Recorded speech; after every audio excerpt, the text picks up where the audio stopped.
Please welcome Linus Petersson. Give him a hand, guys. Thank you. Good for you. Thank you so much. So, a short intro. Linus is not just a longevity campaigner, you're also an engineer in medical technology and have been so for many years. So, take us away, Linus. Thank you very much. Thank you so much, Hannes. I'm really excited to be here today to talk about aging. As Hannes just mentioned, I'm an engineer in technical biology and I work as a consultant within the life science industry. And for the past 15 years, I've had an intense interest in how and why we humans age. And because of this, I have done some work on stem cells at Karolinska Institute. I've read hundreds of academic papers and attended conferences.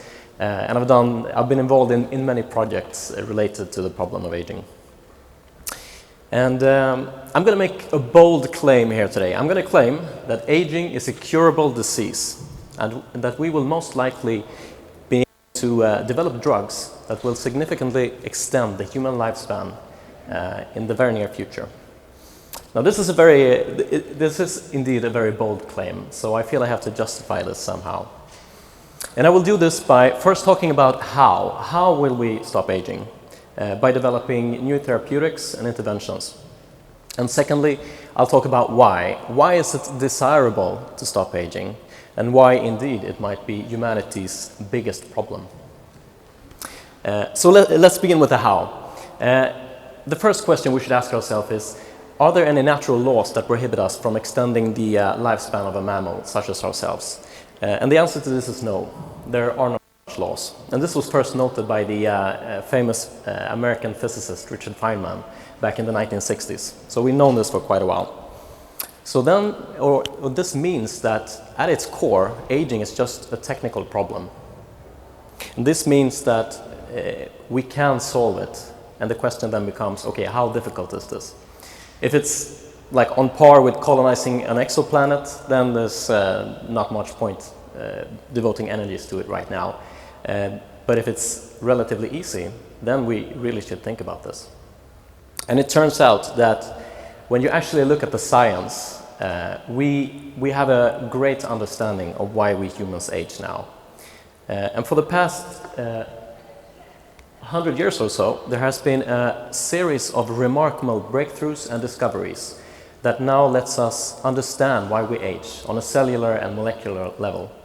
And this is just a timeline from a very nice paper in the journal Nature. And when you look at this timeline, you can see that a lot of the events are concentrated in the last 30 years. And this is perhaps the reason why most people don't know that this amazing advance has taken place.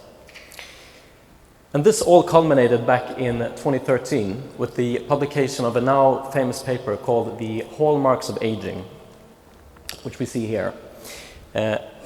So what are the hallmarks of aging? Well, they are 9 molecular and cellular mechanisms that are intimately involved in the aging process. And I won't describe all of them here today, but just to give you a flavor, we can look at cellular senescence. And this has something to do with cells called senescent cells. So what are senescent cells? Well, they're aged cells. And they should be cleared out by the immune system, but they linger on and create a low-level inflammation, a chronic inflammation. And this is connected to aging. And the solution to this problem is really simple. You simply remove the senescent cells. And this has been shown to work in almost all our model organisms, such as mice, and crucially also in humans. The first results were published in 2019. It was just a small study, but still, this was the first phase 3 trial on an anti-aging medication. Really impressive. And if I were to guess which anti-aging medication will come to market first, I'll probably guess that this is the one, or senescent cell clearance drugs will be the first. Now, I don't want to give you the impression that we have a complete and detailed understanding of how we age, but the hallmarks do represent a shared paradigm and a shared framework for understanding the aging process. It's much like in 1859 when Charles Darwin published his theory of evolution by natural selection. At that point, he didn't know all the intricate details of all the different species, but he knew the fundamental theory was right. And we are at an analogous place with regards to aging today. And crucially, we have passed the barrier, the sort of, if you want to measure knowledge, the knowledge barrier where it's possible to develop pharmaceutics, drugs and interventions. So if this is the case, and we published this paper in 2013, that's like, what, 8 years ago, shouldn't there be like hundreds of companies, startups that are doing this? And there are. What we see here is an illustration of what you might call the longevity landscape. And this is just a subset of all the hundreds of companies and startups that are developing anti-aging medications in one form or another. And we also see some significant investors and scientific institutions that are devoted to solving the problem of aging. And when you study this landscape, you can make a few observations. First, it's all very new. Almost all these companies are started after 2013, after the Hallmarks of Aging paper. Secondly, there is a large concentration in Silicon Valley in the United States. This is all well and good, but I don't think we can leave this to the Americans. We Europeans need to get in the game here. We need to start funding companies like this here. And a third observation that I can make is that the fact that all these companies exist is sort of an indirect piece of evidence that it's possible to stop aging. Because think about what this means. This means that hundreds of really smart people have invested billions of dollars on this premise that it's possible to stop aging. So I hope that I've sort of convinced you that it's not a scientific pipe dream anymore. This actually is possible. Okay, so it's possible. What about the why? Should we do this? The answer is yes, for the following reasons. Every day on our planet, about 150,000 people die, and of those, 110,000, over 2/3, are due to aging. We normally don't think about it this way. We think about specific diseases, but all age-related diseases have a root cause, and that is aging itself. And just this fact alone should compel us to devote far more resources into solving aging, curing aging, than we currently do. The research budgets are really insignificant. Secondly, aging is the largest risk factor for almost all our common diseases, such as all forms of cancer, cardiovascular disease, respiratory diseases, type 2 diabetes, neurodegenerative diseases, such as dementia, like Alzheimer's disease. All these diseases are, the greatest risk factor is aging itself. And just to sort of drive home this point a little bit, everyone knows that lung cancer is caused by smoking. This is true. If you smoke, you have about a 5-fold increase in getting, or the risk is 5 times as great of getting lung cancer. Okay, that's bad. But if you compare a 50-year-old to a 20-year-old, the 50-year-old is 100 times more likely of getting lung cancer. 100 times. And this is an exponential. So if you compare a 70-year-old to a 20-year-old, the risk is now 1,000 times. Okay, so this is just aging is in a league of its own. And we have known this within the scientific community for a long time, but it hasn't, like, when you can't do something about it, it doesn't really, there's no point talking about it. But now it is possible, so we should start talking about it. And I can also mention that our current approach to dealing with age-related diseases today is just fundamentally flawed. We have this reductionistic approach. And I think we've sort of been inspired by the scientific method and our great success with infectious disease. But when you think of infectious diseases, it makes sense to target them one by one, because an infectious disease is caused by a specific pathogen, like a virus, bacteria, or a parasite. So that makes sense. But when you think about age-related diseases, that logic doesn't work there. All age-related diseases have aging as the root cause. So it's sort of like common sense, address aging itself.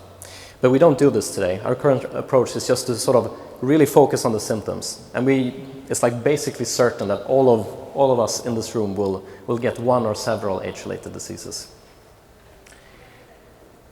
And the third reason why aging might be humanity's biggest problem is a little less tangible, but just as essential. And it has to do with frailty. So imagine yourself living like a 90-year-old person, but without any specific form of age-related disease. What's your life like? Well, your senses have deteriorated. You can't see, you can't watch a screen or read a newspaper. Your sense of touch is greatly diminished. Your hearing is so bad that you have trouble carrying on a normal conversation. And this leads to seclusion, loneliness, and often depression. And we humans are social animals. We need contact with each other in order to thrive and be happy. But this is denied to us. Our physical capacity is also really, really low. You have trouble just walking. Running is out of the question, as is doing any type of sports activities, traveling to other countries, meeting new people. It's just impossible. You even have trouble going to the bathroom or taking a shower, and you need assistance with this. And this is just fundamentally humiliating.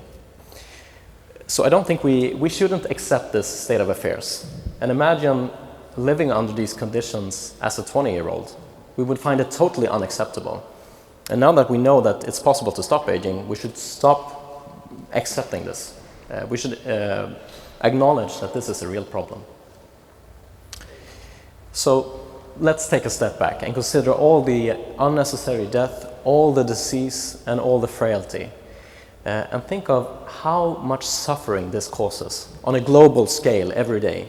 There's nothing that comes close to this. I don't want to start comparing worthy causes, but I believe the case for stopping and curing aging is it's truly humanity's biggest problem. And I know what you're thinking. When you talk about age-related diseases or stopping aging and developing cures, a number of objections immediately spring to mind. And I would be remiss not to mention them. So here are sort of the top three, the most common objections to developing anti-aging medications. Overpopulation is like this, it always comes up, but in all realistic scenarios, this is extremely unlikely for a couple of reasons. First, it takes a long time to develop a new drug. The mean time is about 10 to 12 years, and only 5% of all drug development programs actually succeed. So this is not a problem overpopulation will not appear suddenly like this. Secondly, all medications, all drugs, or none of them I should say, are 100% efficient. There's always this trade-off between efficiency and side effects. So the first generation of anti-aging medications will not be perfect. Perhaps they'll extend our lives with 3 months of healthy life. And then the second generation will extend our lives, say, 9 months and so on and so forth. And the reason for this is that we need to address all the 9 different hallmarks separately. So there won't be one silver bullet. We need a host of therapies, many therapies, to address all the parts. Another factor regarding overpopulation is that not everyone will use these drugs. And you can think of a whole list of logical and illogical reasons for this.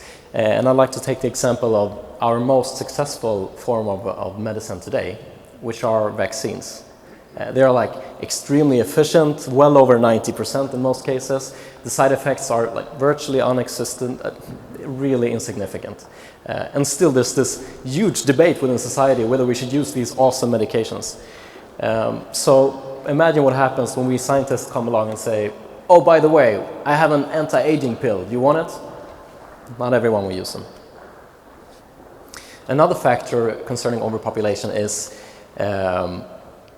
compliance, which is really more mundane. If a doctor tells you to take a drug, you're not 100% likely to do so. So if you take all these factors into consideration and actually do demographic modeling, you quickly see that in all realistic scenarios, overpopulation is not a problem. Another common objection is that this would be unnatural, and this is true. These anti-aging medications would be. But then again, there are a lot of other things that are unnatural that we quite like, such as cancer medication in children, artificial lighting, or indoor plumbing. So I don't think it's possible to judge whether something is right or wrong simply by asking if it's unnatural. A third and perhaps an objection that actually has some validity to it has to do with income inequality and a fear that only the rich will get these drugs. I think this is something we should take seriously, but in practice this is very improbable for the simple reason that it will be in the economic self-interest of nation states to provide these medications for all of the citizens for free.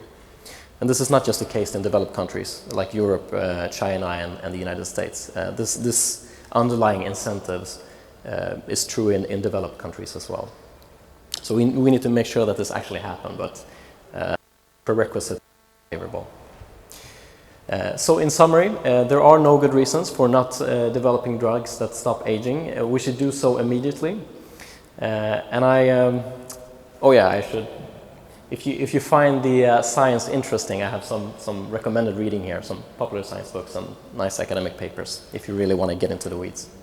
And I'll end by calling on all entrepreneurs, investors, and engineers to start a longevity company today. Today is the perfect day to start a longevity company. Thank you very much.